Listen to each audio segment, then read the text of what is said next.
हाय दोस्तों, नमस्कार आप सभी को। मैं अभिषेक कुमार सिंह कैरियर पॉइंट के इस प्लेटफॉर्म से आप सभी का स्वागत करता हूं। और दोस्तों, इसके पहले हम लोगों ने मराठा साम्राज्य से संबंधित कुछ टॉपिक को देखने का प्रयास किया था। ठीक है, उन टॉपिक में जो हमारा सबसे अंतिम टॉपिक था वह था माधवराव नारायण। ठीक है, उसमें हम लोगों ने जो प्रथम आंग्ल मराठा संघर्ष हुआ था उसको भी देखने का प्रयास किया था। ठीक है, और उस संबंध में उस समय उससे संबंधित जो प्रमुख संधियां हुई थी, जैसे 1775 ईस्वी के सूरत की संधि, ठीक है, और 1776 ईस्वी के पुरंदर की संधि, 1779 ईस्वी के बरगांव की संधि और 1782 ईस्वी के सलवाई की संधि, उसको देखने का प्रयास किया था। दोस्तों, ये संधियां अपने आप में बेहद महत्वपूर्ण है और ये प्रत्येक एग्जाम के लिए बहुत ही महत्वपूर्ण साबित होते हैं। ठीक है, क्योंकि ये संधियां कहीं ना कहीं किसी न किसी एग्जाम में, ठीक है, पूछे गए क्वेश्चन है। यदि आप लोगों को विश्वास नहीं होता तो आप लोग घटना चक्र के बुक को लेकर के उसमें देख लीजिए, ये सारे क्वेश्चंस उसमें पूछे गए हैं।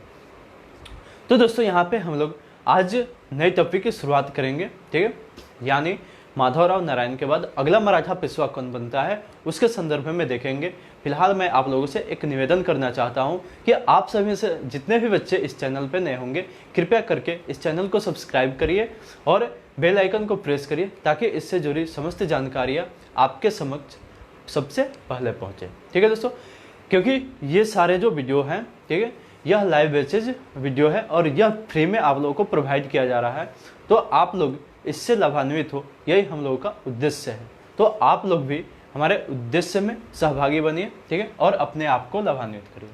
तो दोस्तों, आज हमारा मराठा साम्राज्य का ही टॉपिक रहेगा। ठीक है, और इसमें हम लोग आज देखने वाले हैं बाजीराव द्वितीय को, बाजीराव सेकेंड। ठीक है दोस्तों, यह जो बाजीराव सेकेंड है, इसका कार्यकाल 1796 ईस्वी से 1818 ईस्वी के बीच रहता है। ठीक है, यह बाजीराव द्वितीय जो था यह 7वां मराठा पेशवा था, 7th मराठा पेशवा। ठीक है दोस्तों, इतना ही नहीं, बाजीराव द्वितीय को ही अंतिम मराठा पेशवा भी कहा जाता है, अंतिम मराठा पेशवा भी कहा जाता है, अंतिम मराठा पेशवा। ठीक है दोस्तों, क्योंकि बाजीराव द्वितीय के ही कार्यकाल के उपरांत 1818 ईस्वी में मंदसौर की संधि के द्वारा अंग्रेजों द्वारा जो मराठा पेशवा का पद हुआ करता था उसे समाप्त कर दिया गया, और जो मराठा पेशवा हुआ करते थे उसके बाद, ठीक है, यानी जो मराठा पेशवा के वंशज थे उन्हें अपना पेंशन भोगी बना दिया। ठीक है, अर्थात वहां से कोई मराठा पेशवा स्वतंत्र रूप में कार्य नहीं कर सकता था, बस वह मराठा पेशवा का वंशज मात्र ही था, उसे कोई अधिकार नहीं था, उसे मात्र अंग्रेजों का पेंशन प्राप्त होता था। ओके, तो यहाँ पे देखिए, यह जो बाजीराव द्वितीय है, इसके समय की दो महत्वपूर्ण घटनाएं मानी जाती हैं। पहला क्या है, इसके समय की दो महत्वपूर्ण घटनाएं हैं, जिसमें से पहला है, या यहाँ पे नोट करके लिख दे रहा हूँ, ये भी करके लिख दे रहा हूँ, ये ठीक। पहला महत्वपूर्ण घटना है द्वितीय आंग्ल मराठा संघर्ष, द्वितीय आंग्ल मराठा संघर्ष। ठीक है दोस्तों, ध्यान दीजिएगा, यह उसके समय की प्रथम महत्वपूर्ण घटना है। यह जो द्वितीय आंग्ल मराठा संघर्ष था, यह 1803 ईस्वी से लेकर के 1805 ईस्वी के बीच चला था। ठीक है, क्योंकि दोस्तों प्रथम आंग्ल मराठा युद्ध जो था, ठीक है, प्रथम आंग्ल मराठा जो संघर्ष था उसके विषय में हम लोगों ने पहले ही देख लिया है, जो कि 1775 ईस्वी से लेकर के 1782 ईस्वी के बीच चला था। किसके काल में? माधवराव नारायण के समय में। ठीक है, और उस प्रथम आंग्ल मराठा युद्ध के समय में कुछ महत्वपूर्ण संधियां भी हुई थी, जो कि कुछ इस प्रकार है। जैसे 1775 ईस्वी की सूरत की संधि, 1776 ईस्वी में पुरंदर की संधि, 1779 ईस्वी में बरगांव की संधि और 1782 ईस्वी में सलवाई की संधि। दोस्तों, ये संधियां अपने आप में बहुत ही महत्वपूर्ण है। ठीक है, उसे आप लोग ध्यान में रखने का प्रयास करिएगा। ठीक है, क्योंकि ये सारी जो संधियां है यह कहीं ना कहीं किसी न किसी प्रकार के एग्जाम में पूछे ही गए हैं। ठीक है, यदि आप लोग किसी भी प्रकार के एग्जाम के प्रीवियस ईयर क्वेश्चंस देखते होंगे तो आप लोग यह पाते होंगे कि यदि मराठा साम्राज्य से किसी भी प्रकार का क्वेश्चन पूछता है तो उसमें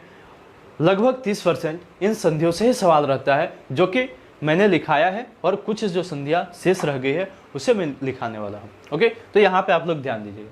जो द्वितीय आंग्ल मराठा संघर्ष था, ठीक है, इस दौरान अंग्रेजों का सेनापति, ठीक है, अंग्रेजों का जो सेनापति हुआ करता था वह लॉर्ड वेलेस्ली था, लॉर्ड वेलेस्ली, ठीक है दोस्तों। और जो मराठों का नेतृत्व करता था वह कौन था? 7वां मराठा पेशवा बाजीराव द्वितीय, बाजीराव द्वितीय। दोस्तों, द्वितीय आंग्ल मराठा संघर्ष के दौरान कुछ महत्वपूर्ण संधियां हुई थी जो कि इस प्रकार है, ठीक है। इसके समय जो महत्वपूर्ण संधियां हुई थी, महत्वपूर्ण संधियां, उसको मैं यहां पे लिखा दे रहा हूं, ठीक है। महत्वपूर्ण संधियां,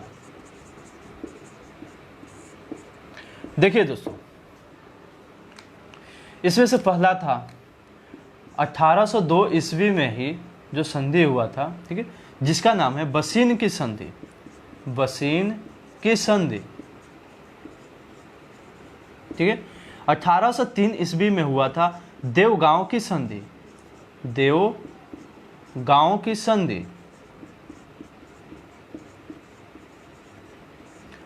ओके दोस्तों, और उसके बाद देखिए 1803 ईस्वी में ही हुआ था सुरजी अर्जुन गांव की संधि, जो कि बेहद महत्वपूर्ण है, सुरजी अर्जुन गांव की संधि,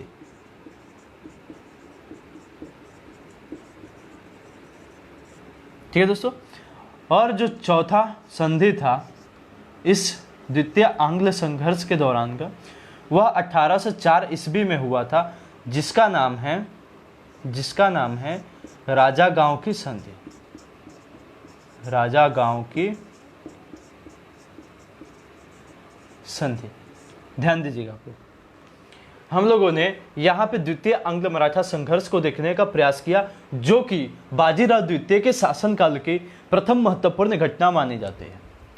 यह जो संघर्ष था वह लॉर्ड वेलेस्ली और बाजीराव द्वितीय के मध्य संपन्न हुआ था, और इस संघर्ष के दौरान दोनों के बीच कुछ महत्वपूर्ण संधियां भी हुई थी, जैसे 1802 ईस्वी में बसीन की संधि, 1803 ईस्वी में देवगांव की संधि, 1803 ईस्वी में सुरजी अर्जुन गांव की संधि, और 1804 ईस्वी में राजा गांव की संधि, ठीक है दोस्तों। तो पहले आप लोग इतनी बातों को नोट कर लीजिए, उसके बाद हम आगे बढ़ते हैं। और दोस्तों, यहाँ पे आप लोग नोट करने में ज़्यादा समय मत गंवाइए, ठीक है। यदि आप लोगों से इतनी जल्दी नोट नहीं हो पा रहा है तो आप लोग सबसे पहले वीडियो के लेक्चर को पूरी रूप से देखें, और जैसे ही वीडियो लेक्चर समाप्त होता है तो आप लोग बैक जा करके और वीडियो पॉज कर करके उसे नोट कर सकते हैं, ठीक है दोस्तों। तो चलिए, मैं यहाँ पे ज़्यादा समय नहीं लूँगा नोट करने में, ठीक है। आगे बढ़ते हैं हम लोग। दोस्तों, इसके बाद से हम लोग बाजीराव द्वितीय के ही शासनकाल की जो दूसरी सबसे महत्वपूर्ण घटना है उसे देखने का प्रयास करते हैं। ओके दोस्तों, और देखते हैं कि वह दूसरी महत्वपूर्ण घटना कौन कौन सी है, ठीक है। तो चलिए, इसके शासनकाल की, ठीक, यानी बाजीराव द्वितीय के शासनकाल की जो दूसरी सबसे महत्वपूर्ण घटना मानी जाती है वह है तृतीय आंग्ल मराठा संघर्ष। कौन घटना है? तो तृतीय आंग्ल मराठा संघर्ष। ओके दोस्तों, यह जो तृतीय आंग्ल मराठा संघर्ष है वह बाजीराव सेकेंड, ठीक है, बाजीराव सेकेंड यानी बाजीराव द्वितीय और लॉर्ड हेस्टिंग्स के बीच, लॉर्ड हेस्टिंग्स के बीच संपन्न हुआ था, ठीक है दोस्तों।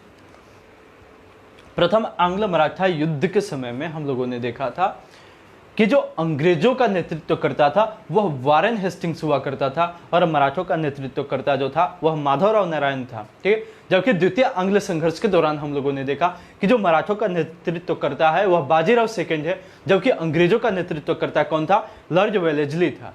जबकि तृतीय जो आंग्ल मराठा संघर्ष है उस दौरान हम लोग देखते हैं कि जो मराठा पेशवा है वह बाजीराव द्वितीय ही रहता है, ठीक, जबकि अंग्रेजों का नेतृत्व करता जो है वह लॉर्ड हेस्टिंग्स बन जाता है।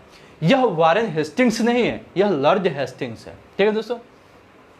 और जो तृतीय आंग्ल मराठा संघर्ष होता है वह 1817 से लेकर के 1818 ईस्वी के मध्य संपन्न होता।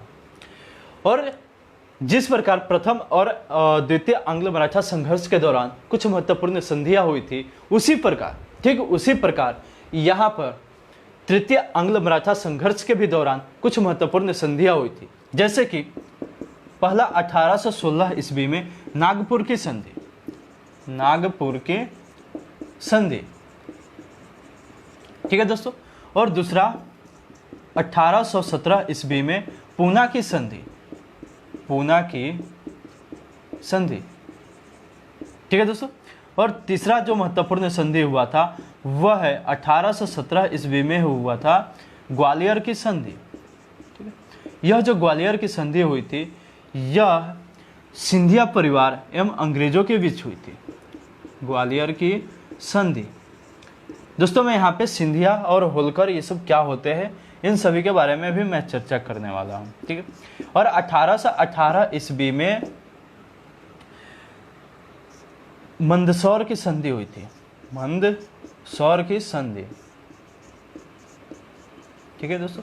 और मंदसौर की संधि के संदर्भ में आप लोग ध्यान रखिएगा कि यह 1818 ईस्वी में इंदौर के होलकर जो मराठा हुआ करते थे उनके और अंग्रेजों के मध्य संपन्न हुआ था। और इसी मंदसौर संधि के उपरांत अंग्रेजों का संपूर्ण मराठा क्षेत्र पे आधिपत्य स्थापित हो गया। और इस संधि के द्वारा ही जो मराठा पेशवा का पद हुआ करता था उसे अंग्रेजों द्वारा समाप्त कर दिया गया। और अंग्रेजों द्वारा अब मराठाई जो पेशवा हुआ करते थे या उनके वंशज हुआ करते थे उन्हें अब अपना पेंशन भोगी बना लिया गया, ठीक है दोस्तों। तो यहाँ हम लोग देखते हैं कि 1818 ईस्वी में मराठा साम्राज्य का पतन हो जाता है, ठीक है दोस्तों। और दोस्तों चूंकि हमने आप लोगों से पहले ही वादा किया था कि जो ग्वालियर फैमिली है, ग्वालियर की सिंधिया फैमिली है हो या होलकर फैमिली है या फैमिली है या जो भोंसले फैमिली है, वे सभी आखिर मतलब उनका उद्भव किस प्रकार से हुआ, कौन कौन से क्षेत्र पे वे लोग शासन करते हैं, तो उनके संबंध में हम थोड़ी सी बातें जानने का प्रयास करेंगे, ठीक है दोस्तों। चूँकि हमने पहले के वीडियो में पढ़ा है कि 1713 ईस्वी में पेशवाई प्रथा की शुरुआत होती है, ठीक है। 1713 ईस्वी में क्या होता है, तो पेशवाई प्रथा की शुरुआत होती है। जब पेशवा प्रथा की शुरुआत होती है तो हम लोगों ने पहले ही देखा था कि प्रथम जो मराठा पेशवा हुए थे वे कौन हुए थे, बालाजी विश्वनाथ। जब मराठा पेशवा बालाजी विश्वनाथ हुए तो जो शासन का संपूर्ण कार्यभार था वह किसके हाथों में आ गया, तो क्योंकि जो साहू जी महाराज था वह किसी भी प्रकार का संकट मोल लेना नहीं चाहते थे, अतः वह चाहते थे कि जितने भी संकट वाले क्षेत्र है, जितने भी दुर्गम कार्य है वह किसके द्वारा संपन्न किया जाए, मराठा पेशवा के द्वारा। और जो शासक है वह आराम के बिस्तर पे सो, ठीक है। तो यहाँ पे जैसे ही संपूर्ण कार्यभार सौंपी गई बालाजी विश्वनाथ को, तो हुआ क्या कि बालाजी विश्वनाथ भी जो थे वह यह समझ चुके थे कि यदि मेरे द्वारा ही संपूर्ण मराठावार क्षेत्र पे शासन किया जाएगा तो शासन प्रशासन से लेकर के जो कर वसूली की प्रक्रिया है उसमें कठिनाई होगी। और यही कारण है कि बालाजी विश्वनाथ ने संपूर्ण मराठा क्षेत्र को 5 भागों में बांट दिया। और यहाँ पे एक और प्रमुख कारण भी था, क्योंकि जो मराठावार क्षेत्र था वह बहुत ही अधिक विस्तृत हुआ करता था और उसमें बहुत ही अधिक प्रभावशाली सरदार भी हुआ करते थे। तो बालाजी विश्वनाथ यह समझता था कि यदि उन मराठा सरदारों को कोई उचित प्रतिनिधित्व नहीं दिया जाएगा इस शासन में तो वह हमारे खिलाफ विद्रोह कर सकते हैं। और यदि हम लोग आपसी घरेलू विद्रोह में ही बंधे रहेंगे तो हम पे जो विदेशी आक्रमण होते हैं उसका सामना नहीं कर पाएंगे, ठीक है। और इसी उद्देश्य से वह बालाजी विश्वनाथ ने संपूर्ण मराठावार जो क्षेत्र था उसे 5 भागों में विभाजित किया, ठीक है। वह देखिए क्या क्या था, मराठावार क्षेत्र, इसे 5 भागों में विभाजित किया था, ठीक है दोस्तों, 5 भागों में विभाजित किया था। देखिएगा, पहला जो था वह था नागपुर, पहला जो था वह था नागपुर, दूसरा था पूना, ठीक है दोस्तों, तीसरा था ग्वालियर, ठीक है, चौथा था इंदौर और पांचवा था विदर्भ। ठीक है दोस्तों, अब यहाँ पे मराठावार क्षेत्र को 5 भागों में तो विभाजित कर दिया बालाजी विश्वनाथ ने। ठीक है, और जैसे ही वे 5 भागों में इसे विभाजित किया, अब वहाँ उचित प्रतिनिधित्व की इसने तलाश की। तो उसने यह पाया कि जिस क्षेत्र में जिस वंश की प्रधान है, मतलब प्रधानता है, जिस वंश का जिस क्षेत्र में प्रधानता है, उसी वंश को उस क्षेत्र का प्रधान भी बना दिया गया। देखिए, यही कारण है कि नागपुर में भोंसले वंश को प्रधान बना दिया गया। यह जो नागपुर क्षेत्र है वह भोंसले वंश को समर्पित कर दिया गया, और जो पूना की जागीर है या जो पूना का क्षेत्र हुआ करता था वह पेशवाओं के हवाले रह गया। ग्वालियर का जो क्षेत्र है वह सिंधिया परिवार को दे दिया गया। इंदौर का जो क्षेत्र है उसे होलकर मराठों के हाथ में दे दिया गया, और जो विदर्भ का क्षेत्र हुआ करता था, ठीक है, उस पर जो गायकवाड़ मराठा हुआ करते थे उनका शासन स्थापित हो गया। तो दोस्तों, भले ही यह जो मराठावाड़ क्षेत्र है यह 5 भागों में विभाजित कर दिया, परंतु इन 5 जो क्षेत्र थे इनको स्वायत्तता नहीं दी गई थी, यानी वे मराठा साम्राज्य के ही अधीन माने जाएंगे। और इन संपूर्ण 5 मराठावाड़ क्षेत्रों को मिलाकर के एक मराठा परिसंघ का निर्माण किया गया, और उस मराठा परिसंघ का प्रधान जो था वह पेशवा हुआ करता था, और उस मराठावाड़ जो क्षेत्र का परिसंघ हुआ करता था, उस मराठा परिसंघ का जो मुख्यालय हुआ करता था वह पूना में स्थापित किया गया। तो इस प्रकार से दोस्तों हम लोगों ने देखा कि मराठावाड़ क्षेत्र को बालाजी विश्वनाथ ने एक संघीय स्वरूप प्रदान किया था, ठीक है, जिसमें अधिकाधिक स्थापित किया था। तो दोस्तों, हम लोगों ने आज के इस वीडियो में मराठा साम्राज्य को संपूर्ण ढंग से, ठीक है, पूर्ण रूप से देखने का प्रयास किया, और यहीं पे हमारा जो मराठा साम्राज्य है वह समाप्त होता है।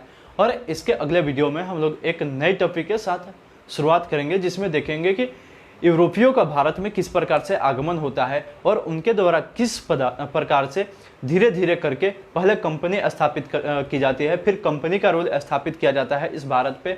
तदुपरांत स्वयं उस यूरोपीय कंट्री का जो क्राउन होता है उसका शासन लागू कर दिया जाता है इस भारत पे। तो इन सभी के पीछे क्या इतिहास था, ठीक है, उनको जानने का हम लोग प्रयास करेंगे। तब तक के लिए मैं आप लोग से यहीं पे विदा लेता हूँ। धन्यवाद।